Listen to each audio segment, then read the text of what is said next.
తిరుపతిలో భాష్యం Bloom's CBSE school ప్రారంభోత్సవం ఘనంగా నిర్వహించారు.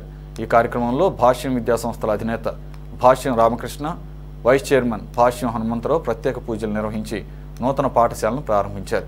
విద్యార్థులతో బాల్యం నుంచి కూడా సృజనాత్మకతను వెలికి తీయడానికి భాష్యం విద్యాసంస్థలు ఎప్పుడూ ముందుంటాయని, దానిలో భాగంగానే సిబిఎస్ఈ స్కూల్ను ప్రారంభిస్తున్నట్లు వెల్లడించారు.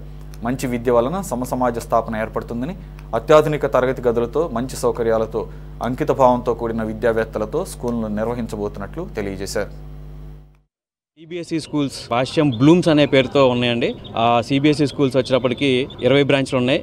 ఆంధ్రప్రదేశ్, తెలంగాణ, కర్ణాటక మీద మొత్తం 3 రాష్ట్రాల మీద కలిపి 20 బ్రాంచ్లు ఉన్నాయి. దాంట్లో భాగంగా ఈ విద్యా సంవత్సరం నుంచి 2025-26 విద్యా సంవత్సరం నుంచి భాష్యం బ్లూమ్స్ తిరుపతిలో మొదలు పెడతాం జరుగుతుందండి. ఇది ఎక్స్క్లూజివ్గా సిబిఎస్ఈ అంటే ప్రపోజ్ సిబిఎస్ఈ స్కూల్ కాబట్టి సిబిఎస్ఈ ప్యాటర్న్లోనే వెళ్తామండి. సిబిఎస్ఈ బోర్డు దీని ప్రకారంగా వెళ్తాము. NCERT program, NEP policy, national education policy ఏదైతే ఉందో, సెంట్రల్ గవర్నమెంట్ ఏదైతే ప్రపోజల్ ఆల్రెడీ ఉందో దాని ప్రకారంగానే ఇక్కడ టీచింగ్ మెథడాలజీ కానివ్వండి, యాక్టివిటీస్ కానివ్వండి, దాని ప్రకారంగా వెళ్తాయి. సో ఇది మనకి 1.98 ఏకర్ స్థలంలో పిల్లలకి కావాల్సిన అన్ని ఫెసిలిటీస్ అండి. రన్నింగ్ ట్రాక్ అయితేనేమి, పికిల్ బాల్ అని, ఆర్చరీ అని, డిఫరెంట్ ఫుట్బాల్ ఒకటి, స్కేటింగ్ రింక్ అని, ఇట్లా డిఫరెంట్ యాక్టివిటీస్తో పాటు మేము ప్రత్యేకించి మాకు ఉన్న బలం ఏంటంటే ప్రోగ్రామ్ అండి, అకాడమిక్ ప్రోగ్రాము. భాష్యం బ్లూమ్స్ అనేది ఆల్రెడీ 20 బ్రాంచ్లు ఉన్నాయి కాబట్టి ఆ అకాడమిక్ ప్రోగ్రామ్ అనేది మా బలం. సో ఓన్లీ ఎక్స్ట్రా కరికులర్ యాక్టివిటీసే కాకుండా అకాడమిక్ పరంగా పిల్లలు భవిష్యత్తులో రేపు 10th అయిపోయిన తర్వాత +1, +2లో అయితేనే కానీ ఫ్యూచర్లో వాళ్ళు